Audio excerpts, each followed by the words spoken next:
Hi, I'm Brian Finestein, CEO of Clare's Health.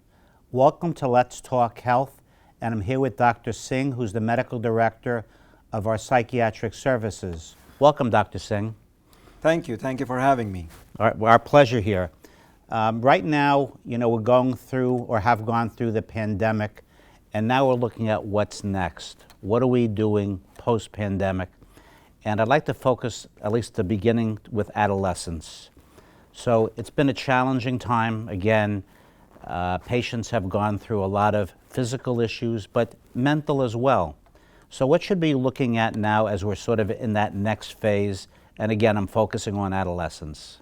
So the word challenging, I think, is an understatement to a certain extent. Adolescence in general is a period of havoc or emotional turmoil. Yes. Anyone who has teenagers would testify to the same.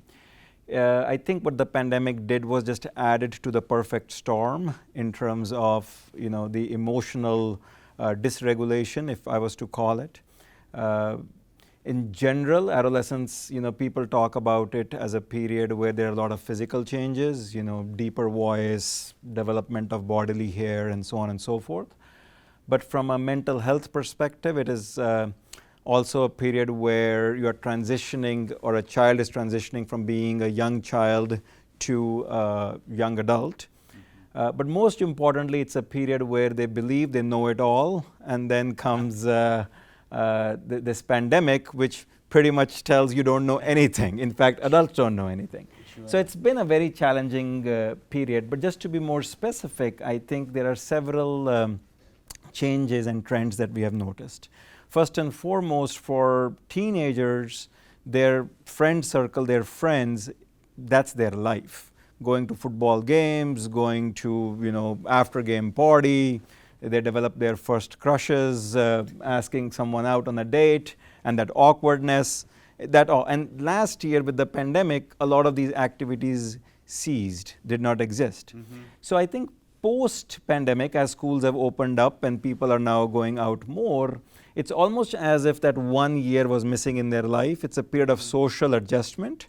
They were lagging behind socially, so developmentally they lost a very crucial year, which then adds to the I guess, turmoil. Well, again, you're right, and I see that at home with my own kids. But the part that's sort of interesting, so they're back at school for several months, and guess what? Now they're off. So what should parents be looking for? Again, we're back to, granted, it's less about social distancing. There's a lot more in terms of the vaccinations that have been given, so that some of the restrictions have been relaxed. That's the good news. But as you said, there's some challenging behaviors we have to be watching on a good day. But what should parents be looking at now? So, great question, Brian. I think the start and stop obviously is a deterrent in terms of their natural development. Mm-hmm. And being back in school for 2 months, the sports activities restarting, and then everything coming to a halt. But it's not only about the sports, it's also about academics. Kids were preparing for even college preparation, SATs, mm-hmm. and the whole schedule got backed up in terms of what classes you need to take, what do you need to do. So as a result, towards the end of this school year, a lot of information was kind of imposed upon them. Now we go through summer, and it just will make it even harder when they return back to school after, because it's a question of how do you readjust to it. Mm-hmm, mm-hmm. In terms of what parents need to look out for, this is the classic time when a lot of adolescents can just give up, and they just feel like, this is their luck, this was their destiny, nothing could change, because they're lagging behind. They are far behind in this race. In terms of college acceptances, instead of them dreaming for their top school, they could now settle for something less, which then affects their self-esteem. They feel they just weren't lucky. So there are a lot of things that can happen, and we are beginning to see that that's going on as well. Parents specifically, I think the key word is a shift in baseline. If they feel like they're not eating the same, sleeping the same, not reaching out to their friends, being crankier than usual, all of that would be an indicator that something isn't working. I do want to qualify here that when we say a change in sleep pattern, adolescents, the normal trajectory is such that their sleep cycle shifts forward. So it's not like they would be expected to go to bed at 10 o'clock. But let's say they were going at midnight and now they're up till 3 o'clock in the morning. It's just a soft indicator that something could be off. So parents really should be paying close attention. Absolutely. Okay, Absolutely. fair. Now, unfortunately, again, because of the pandemic, there's been a lot of drug abuse and unfortunately suicides. Again, any other things that the parents should be thinking or at least looking at? Sure. I mean, I think perhaps a lesser known fact is that even pre-pandemic, there was a significant rise in mental health issues with teenagers, and the suicide rates were shooting up.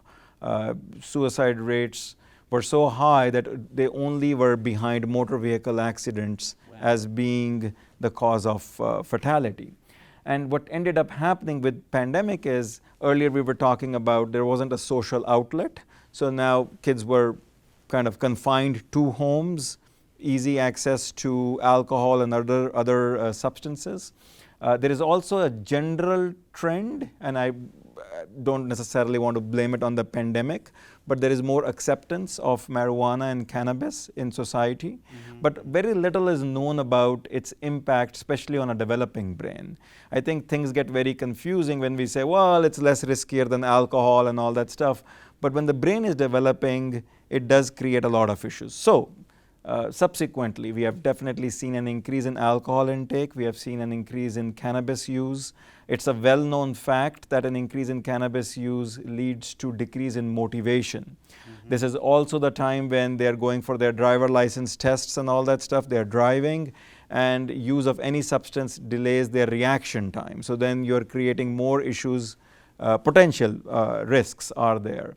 So it's kind of, as I said, a perfect storm, which was only propelled by the pandemic, just because there was so much more loneliness and easy access to substances. As a parent, again, myself, you never stop worrying about your kids, no matter what the age.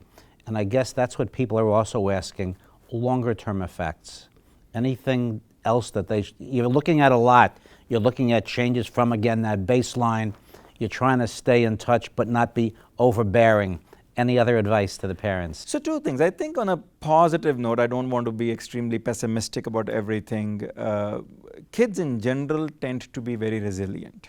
So I think at some level this is perhaps only time will tell what the effects are going to be. But I wouldn't be surprised if a lot of kids actually are able to bounce back and return very. So there is, I think for parents, there is some positive news. Okay. What will help that is a return back to the structure, back to routine, and they should be able to do well.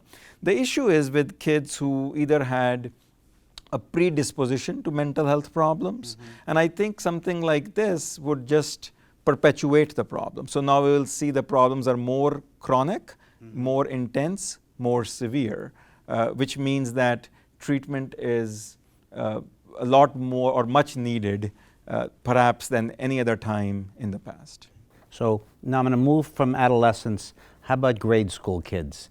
They're not to be neglected either. Absolutely not. So, at the end of the day, as the entire period, whether through its direct effects or indirect effects, has affected the entire population. What we have noticed and seen in younger kids, grade school kids, elementary school kids, there's a direct effect and an indirect effect.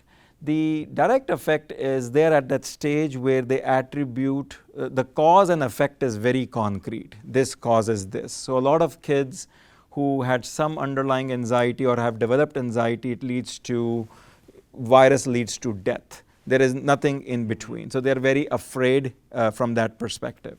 But I think that's been lesser of an issue. A bigger issue, especially as kids have returned to school, is that their whole concept of what school is all about never got fully developed. For them, school, it didn't sink in that there is a routine to it. You get homework, you get after school activities, because the entire year threw off their schedule. I was talking to one of the superintendents the other day, and she mentioned to me that it's not only the elementary school kids. As they transitioned to middle school, all of a sudden kids are asking, what's the need for lockers? Why do I need to go from one classroom to the other? So what used to be the norm has been completely disrupted. And anytime there's a disruption, at least there is the possibility that there could be some mental health issue. Okay. Now, so we've talked about the grade school, we've talked about adolescence. How about us, the parents? What should we be looking at for us? Oh boy, this has been such an ordeal for all of us. And we have talked about, change in general is hard. Change is not easy. And for adults, doesn't really matter what profession they were in, doesn't really matter. It has changed their flow of things. It has changed the way we conduct business. It has changed their job situation, their commute, their lifestyle. Again, there have been some positives. A lot of adults kind of look at the silver lining, got more in tune with the quality of family life because they were spending more time. And now all of a sudden there is this rush of going back to work and how do you juggle things, how do you adjust things. So change hasn't been easy for adults as well. Not to miss that, just like we talked for adolescents, there has been an increase in substance use by adults as well. And especially for population which already had mental health issues, there were some problems in terms of the intensity of the illness getting even worse than it ever was. So I would say that, again, no set of the demographic has been immune to it. It's just a question of constantly readjusting and moving forward. So I guess with that one, the spouse can help look and say, my significant other is off his or her game. The kids, for that matter, might be also encouraged to say, what's the matter with mom or dad? Correct. Collaterals are always important. They are, I think, the ability of an individual to be able to focus on themselves, even though, is absolutely great, and you can monitor how you feel. Many a times you also tend to rationalize several of your behaviors, and then people around you, your friends and your loved ones, would be the ones who would be able to point out more if they're seeing a change. And the fundamentals remain the same. Even the biological changes, as in change in sleep, appetite, energy levels. A lot of adults, unfortunately, also lost people in the pandemic. So when the holidays come, it just is not going to be the same. There is, they have to process guilt. Some of them have been, not counseled the way ideally they should have been if they were dealing with complicated grief.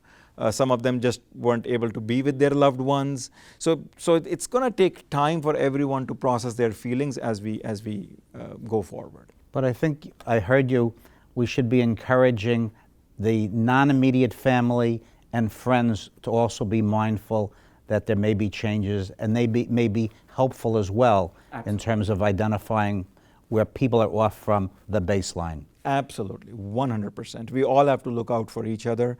Again, even in pre-pandemic world, we talked about the stigma of mental health. I think now more so than at any point of time in history, we need to be very open about how these things impact both your physical health as well as your mental health.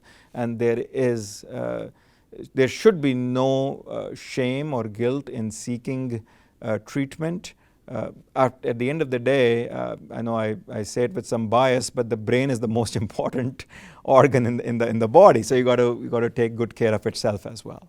So St. Clare's offers a wide array of behavioral health services. Can you talk about those that may be, again, critical during this post-pandemic time? Yeah, so at St. Clare's, we are fortunate to have an entire spectrum of psychiatric services. Sometimes people sort of have this misconception of a psychiatric issue would mean you now need to get hospitalized. And that is definitely not the goal. If anything, the goal is to prevent hospitalization. So we are fortunate at St. Clare's to have services which start from as simple as getting an assessment done to getting the recommendation of perhaps some counseling, learning some coping strategies on an outpatient basis. It could be on an individual level, or it could be in a group setting where you kind of share your concerns.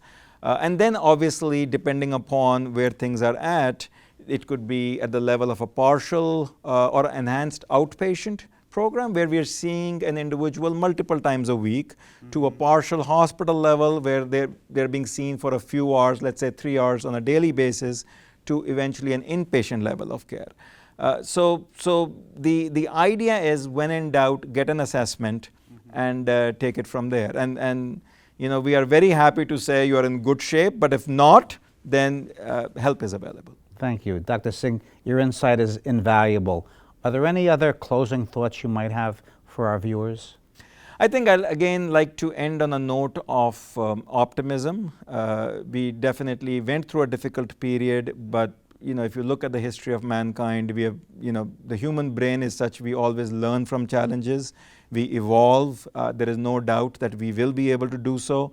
Again, on the medical front, we talk of, now we have vaccines, which weren't when the Spanish flu was around, but from a mental health perspective, now we have much better treatments, interventions, ability to engage people in resiliency, building exercises. So I'm just very optimistic. As long as people avail help, we should be, back to where we started. In fact, even better than that. Thank you, Dr. Singh. Thank you.